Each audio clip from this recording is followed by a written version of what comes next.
It's interesting. Well, exactly. I want to stand you by because we have breaking news in another case that you're interested in, and that's Fast and Furious. My apologies to the chairman. I wanted to say that to him on camera.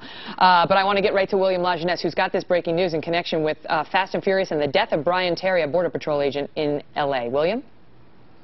Well, Megan, you know, for the last 18 months, this indictment has been sealed. It was just unsealed moments ago. We can tell you that there are 2 suspects in custody.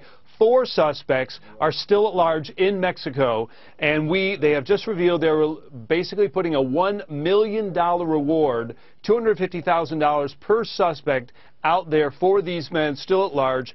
3 of the suspects are brothers. We also learned for the first time that Border Patrol agents fired beanbags at this RIP crew, which had assault rifles at the time, and they fired beanbags, and these guys returned fire, shooting and killing Agent Terry. And finally, also saying that they are still searching actively for those individuals in Mexico with the assistance of Mexican police, and they are also doing, the FBI that is, and the U.S. Attorney out of San Diego are doing a news conference as we speak right now in Spanish to try to get information that could lead to the arrest of these outstanding 4 suspects. Megan? Well, William, thank you. I want to get back to Chairman Issa, who's been closely following this case of the murder of this Border Patrol agent and this Operation Fast and Furious. Mr. Chairman, your reaction now that an indictment charging 5 individuals has been unsealed. It was brought in November of 2011. Now the feds are unsealing it, and the FBI is announcing a $1 million award for the outstanding 4 fugitives in connection with this case.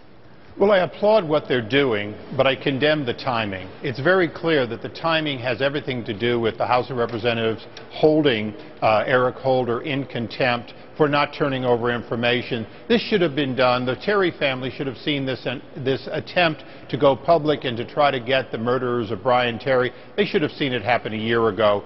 For 18 months, they've known and haven't done everything they could do to capture these individuals. Very clearly, this is another example of using politics over good policy. Again, I applaud the fact that we're going public, that we're trying to make it clear that these people are among America's and Mexico's most wanted, but at the same time, the timing is very dubious. And Chairman Issa, before I let you go, where are we today on the contempt citations against the Attorney General? Well, we're going forward with the civil side. Speaker Boehner has already announced that. But at the same time, we're hoping that the U.S. Attorney recognizes that the President gave an unlawful order. The President's order not to obey a law that says clearly the U.S. Attorney shall present to the grand jury is in fact an unlawful order. And I was in the military for many years. I understand that your commanders cannot give you an unlawful order and expect you to obey it. So our hope is that the U.S. Attorney will proceed forward. It may cost him his job, but if he proceeds forward, he'll be doing what he's constitutionally obligated to do, which is to present this case to the grand jury. Remains to be seen what he'll do. Indeed. This is the way it went down under the Bush administration as well. So it's been, you know, sort of goose for the, whatever, the sauce for the goose and the gander. And you're exactly right that president after president wants to expand the definition and doesn't want to face that third power, the courts. I actually think that facing the courts is the appropriate thing, and I would hope that when the president loses in the court under our civil action, that he'll recognize this power is not infinite. Chairman Issa, thank you, sir.